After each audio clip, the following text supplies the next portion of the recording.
Assalamualaikum warahmatullahi wabarakatuh. Perkenalkan, nama saya Riki Gunawan.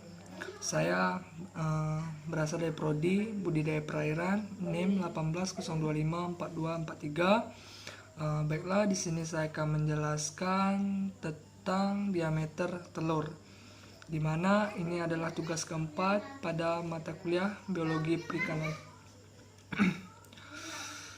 Baiklah, langsung saja ke soal. Apa itu diameter telur? Kemudian bagaimana cara pengamatan diameter telur? Yang ketiga, bagaimana rumus perhitungan diameter telur dalam satuan? Kemudian yang keempat, cara pengawetan telur. Dan yang terakhir, carilah data sebanyak 10 tentang krustasea, ikan, ataupun Grastopoda untuk mencari diameter telur, datanya. Baiklah, soal nomor 1. Apa itu diameter telur?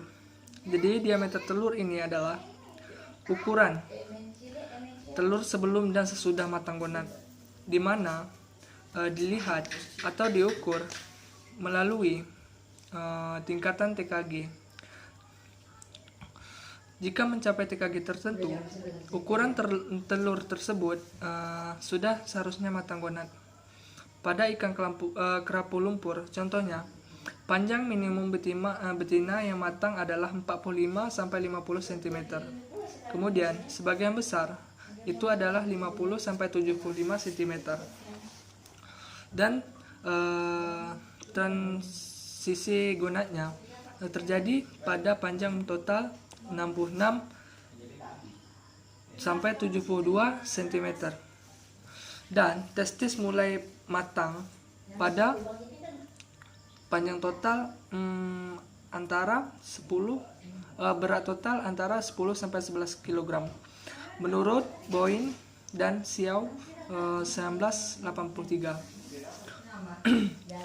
Baiklah, kita lanjut soal yang kedua. Bagaimana cara pengamatan diameter telur? Jadi pengamatan diameter telur ini bisa diambil, yang pertama, dari ikan betina pada TKG 3, 4, dan 5. Kemudian diameter telur diukur di bawah mikroskop binokuler dengan bantuan mikroskop okuler dengan bertelitian 0,1 mm, di mana terakhir diameter telur dianalisis dalam bentuk histogram menurut Nasution 2004. Kemudian soal nomor 3. Bagaimana rumus perhitungan diameter telur dalam satuan mikrometer dan dijadikan milimeter? Jadi menurut Rodriguez et al. 1995, di mana diameter telur dapat diukur atau dihitung menggunakan rumus D dibagi DS sama dengan akar DX, di mana D diameter telur terkecil dan terbesar mm, kemudian DS diameter telur sebenarnya itu juga, di mana setelah mendapatkan hasil diakarkan, lalu diubahlah dari akar, kemudian disederhanakan menjadi dari mikrometer menjadi milimeter. Kemudian cara pengawetan telur. Cara pengawetan telur ini dapat dilakukan dengan beberapa metode. Jadi metode yang biasanya digunakan itu adalah metode larutan formalin, kemudian metode larutan glison, dan pendinginan menurut Shalilatua dan Pradina 1996.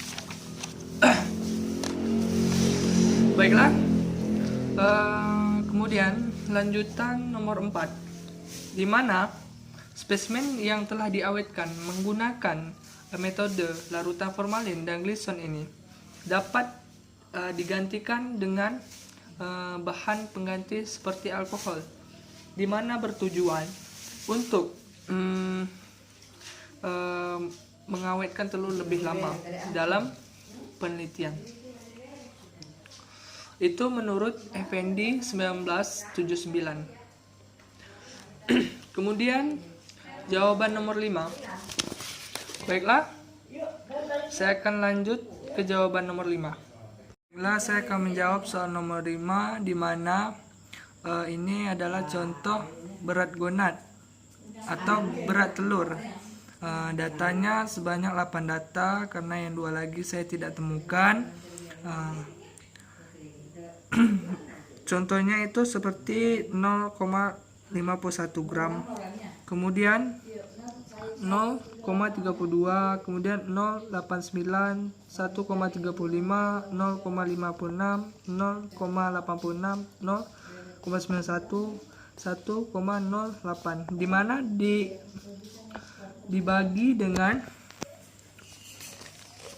8 data atau 10 data yang kita miliki. Kemudian dapatlah hasil, di mana nanti kita mendapatkan hasil akar, kemudian disederhanakan menjadilah ke milimeter, dari mikrometer ke milimeter. Mungkin itu saja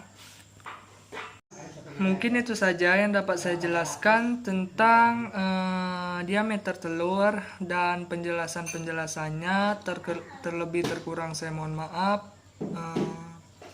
Saya tutup dengan wabillahi taufiq wal hidayah. Wassalamualaikum warahmatullahi wabarakatuh.